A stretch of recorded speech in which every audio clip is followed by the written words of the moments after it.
Gulf movie team ఆధ్వర్యంలో Gulf ప్రవాసి అవగాహన యాత్ర టూను స్థానిక శివసాయి రెసిడెన్స్లో నిర్వహించగా గల్ఫ్ చిత్ర నటులు ప్రవాసి మిత్ర సభ్యులు పాల్గొని గల్ఫ్లో మన వాళ్ళు పడుతున్న అష్టకష్టాలను వివరించారు. గల్ఫ్ దేశాలకు వెళ్లే ముందు ఎలాంటి జాగ్రత్తలు తీసుకోవాలో పలు సూచనలు చేశారు.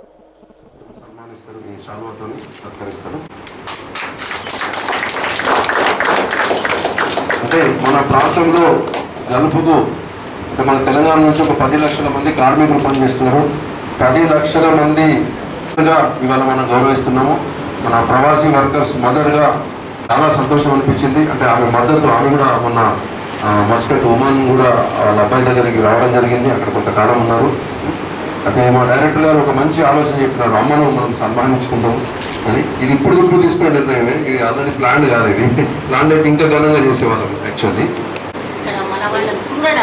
పలకరించడానికి వాళ్ళు పోతే అక్కడ ఎంత ఆత్మీయతగా అమ్మ వచ్చిందంటే అమ్మ అట్లా పోయినప్పుడు అలా ఏదో ఒకటి వస్తువు కోసమే ఉండాలి అట్లా చేసి వస్తుంది.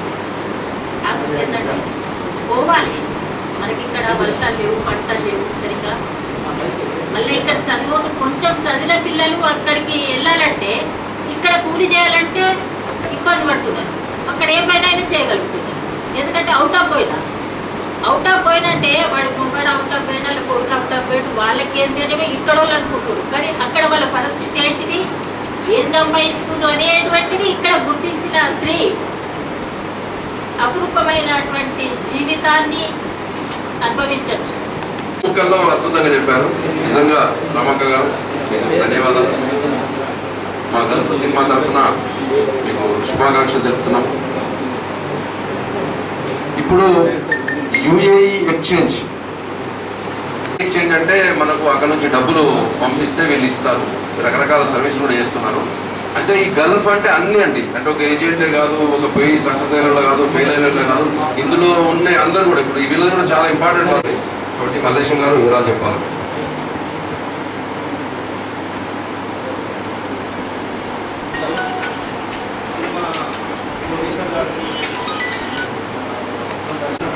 పంపిస్తారు, వాళ్ళు మా ద్వారా తీసుకోవచ్చు డబ్బులు.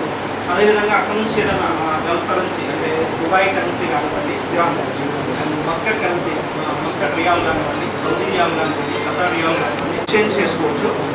అదేవిధంగా వాళ్ళు వెళ్ళాలనుకునే ముందు కనుక మా దగ్గర అప్రోచ్ అయితే మేము పాస్పోర్ట్ అప్లై చేసేస్తాం. అదేవిధంగా రీకన్ఫర్మేషన్ కానివ్వండి, ఇట్లాంటి సర్వీసెస్ మేము ప్రొవైడ్ చేస్తున్నాము. అయితే గల్ఫ్ వెళ్ళాలనుకునే వాళ్ళకి చిన్న సందేశం ఏంటంటే, ఇక్కడ న్యాక్ అనే ఒక ఇన్స్టిట్యూట్ ఉంది సార్.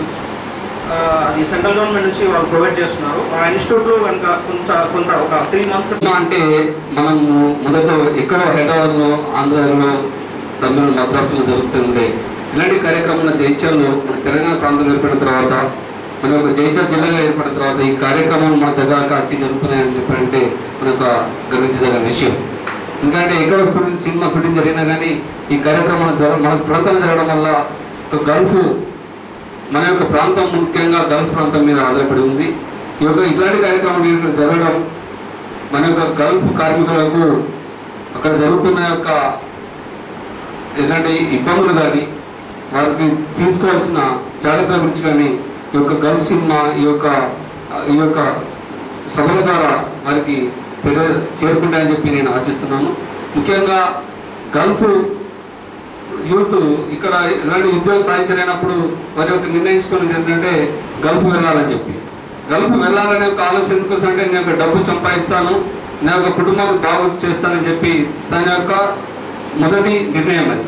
కానీ దాని ద్వారా మన దేశానికి అపారమైన సంపాదన చేకూరుస్తని చెప్పి తను అనుకోడు. కానీ తన యొక్క కుటుంబాన్ని గురించి ఆలోచిస్తూ ఉంటాడు. కానీ తను తెలియకుండానే తన యొక్క దేశానికి అపారమైన సంపాదనను చేకూరుస్తుందని చెప్పి మనం చెప్పుకో తప్పదు. కానీ తను వారి యొక్క ఎంతో పేద ప్రదేశాలకు గురై మరి అష్ట కష్టాలు పడి మన యొక్క దేశ సంపాదనకు తోడుకుంటున్నారు. కాబట్టి అలాంటి కార్మికులకు ఎలాంటి ఇబ్బందులు ఉన్నప్పుడు మన ప్రభుత్వ పరంగా వారికి సహకరించాలని చెప్పి నేను ఒక ప్రభుత్వాన్ని కోరుకుంటున్నాను.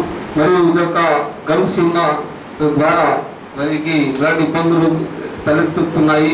మరి అక్కడ ఉన్నట్టయితే పోయిన వారికి ఎలాంటి జాగ్రత్తలు పడాలి అని ఎంతో వారి యొక్క శ్రమను ఉపయోగించుకుంటాం. కాబట్టి వారికి బయట దేశం లోపల పోయిన ప్రాంతం లోపల అక్కడ బయట దేశం పోయిన కష్టాలు ఉన్నాయి, సంపాదన ఉంది.